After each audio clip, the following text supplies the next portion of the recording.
What would I do literally step by step if I were starting over this year? We're going to talk about that, give you all the steps so that you don't feel like you're missing anything. So make sure you get your notepads ready, open up that brain, and possibly break out that calculator. We're going to get started.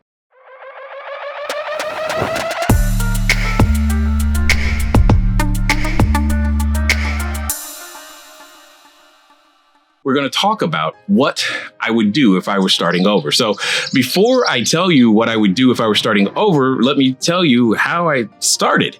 Not too long ago, it does sometimes feel like it was a very, very long time ago, but not too long ago, I was squatting in bank-owned property. The credit score was 398. You have to understand that that is not the ideal situation in order to begin any business, let alone one that is dependent upon a credit score. Because what you have is a situation in which you feel like you have very little control, very little resources. And I have a public high school diploma.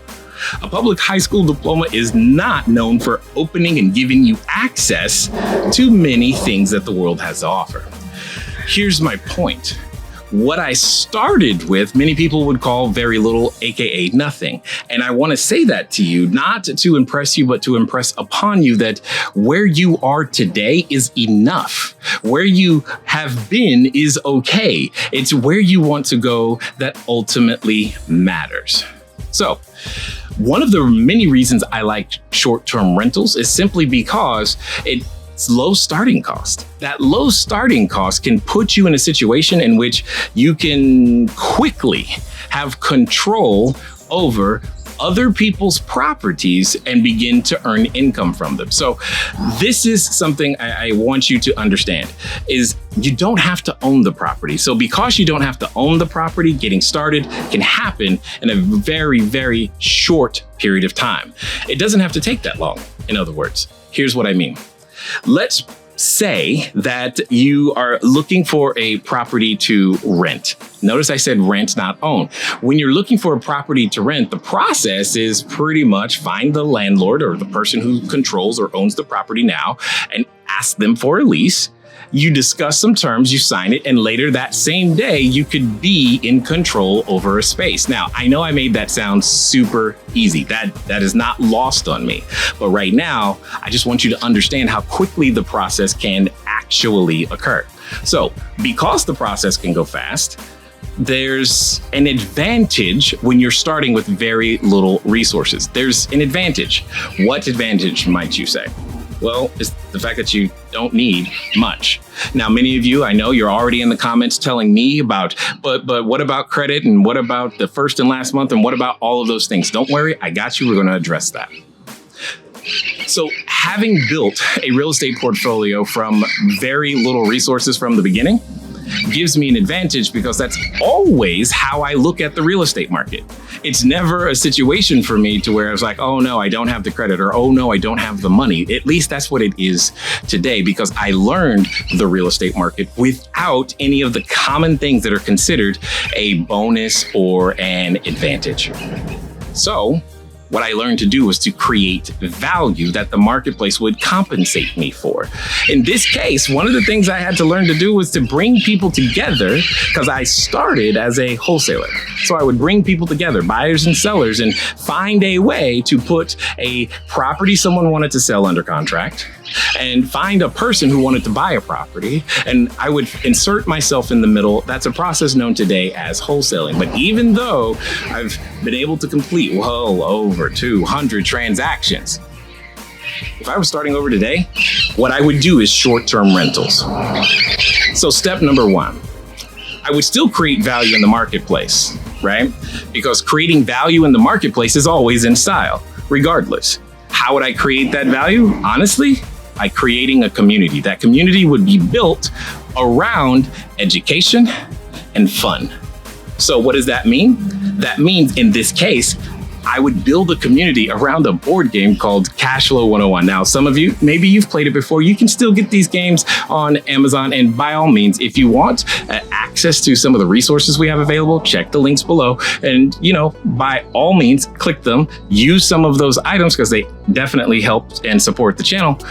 But the board game is the key, because many people don't know how to play the board game and would like to play with others. So you create the space, and always remember this: Mike makes the money. Mike makes the money. The one holding the microphone is the one that's making the money. You want to host these games at a space. It could be your house. It could be it could be your clubhouse. It could be a rented space. It could be all kinds of spaces.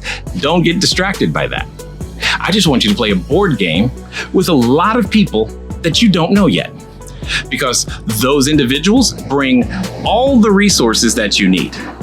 See, to run a short-term rental business, what you need are investors, you need guests, people to stay at the place, and you need some landlords. And all three of those individuals show up to the cash flow game. So your job is to let people know that, hey, come here and play this game and learn about money. Now, in the process of that, you're going to sort them and find out who has what.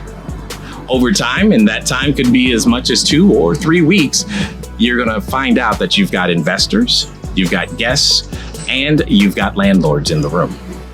See, that doesn't take very long in order to put the resources together. And notice how I said it's not dependent upon you having any of those resources. So the answer to the question is, what would I do? Honestly, I would start playing a whole bunch of board games with people. Honestly, that's what I did to get the business started in the first place. Not because I thought it would be cool, not because I thought it would be fun, but because I had no other resources. Remember, credit score was 398. Squatting in bank owned property, public high school diploma. So it wasn't a pedigree. It wasn't what I already knew. It wasn't any of those things. It couldn't be any of those things. You know why? Because none of those things that we traditionally rely upon were accessible to me. So I had to do what I could with what I had. And that's what we did. Here's the point. In the process of bringing these individuals together, you're going to set up a follow-up appointment after the cash flow game to find out which of the people do you have in the room. So with the investors, you're going to talk to them about contributing capital. With the landlords, you're going to talk to them about eliminating their vacancy. And for the guests, you're going to talk to them about providing a clean, safe, affordable space to where their friends and family or corporations can have a place to stay when they're in town.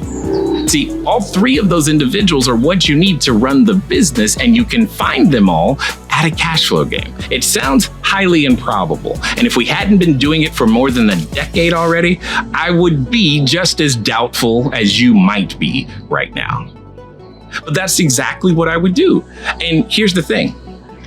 The landlord I would be looking for would be the person who's in the process of doing a rehab. Preferably an apartment building, preferably 100% vacant.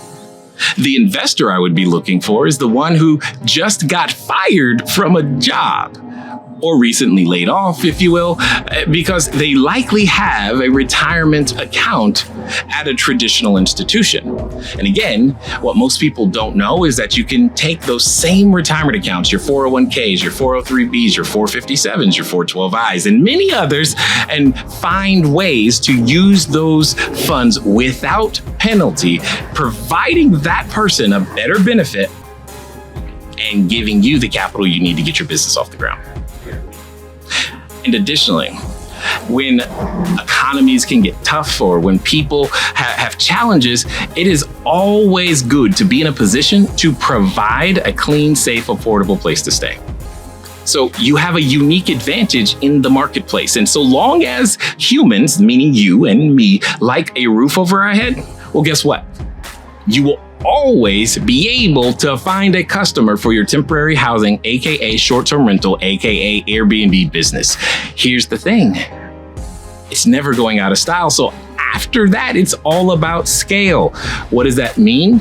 That means that cash flow game that you had, you're going to wash, rinse, and repeat and do it over and over and over again until you have the systems and the units in place in order to be able to produce the income you want.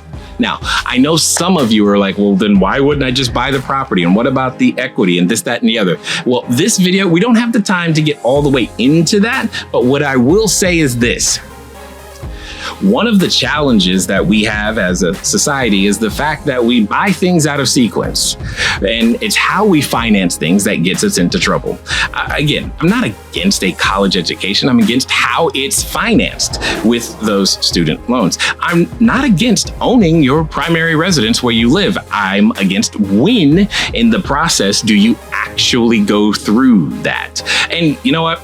I'm not totally against those 401ks. Okay, maybe I am. But ultimately, it's when we do it and how you do it that ends up creating the challenge. See, those three things, it's your student loan, it's that primary residence, and then it's all the money that gets funneled into the 401ks and retirement accounts that you typically cannot touch till you're 59 and a half, that destroys the family's liquidity. Well, and once liquidity is destroyed, guess what? It means now you're gonna have to use a credit card, and then you end up in debt. And then the cycle kind of perpetuates and feeds itself, and you feel very frustrated. How on earth can I earn so much more, but yet feel like I can't get ahead? And it's simply because it's out of sequence. One of the things that I tell people to do often is that before you buy your personal residence is make sure you build a cash flow stream that is sufficient to pay for it. So this is in addition to your job. If you have one, you want to build a stream of cash flow, because otherwise you have what is known as a single point of failure.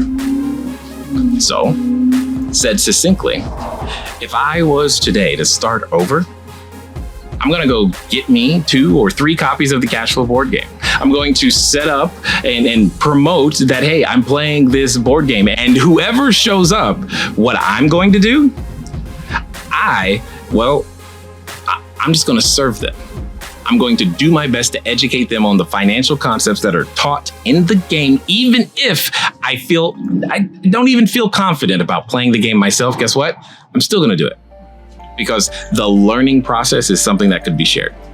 And through that process, what's gonna happen is that we're gonna build a relationship. I'm gonna find out which of the 3 types of individuals they are. And then when I know that,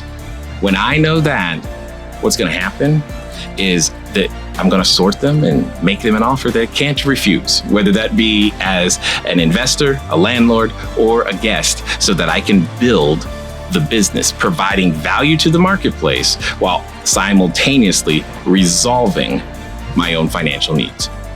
That's how it's done. That's what I would do. And today's marketplace is ripe for this particular opportunity. If you like information like this, go ahead and hit that subscribe button. Also, the like button. Do us a favor though. Comment below and tell me why you think now is the best time for you to get started with your short-term rental business.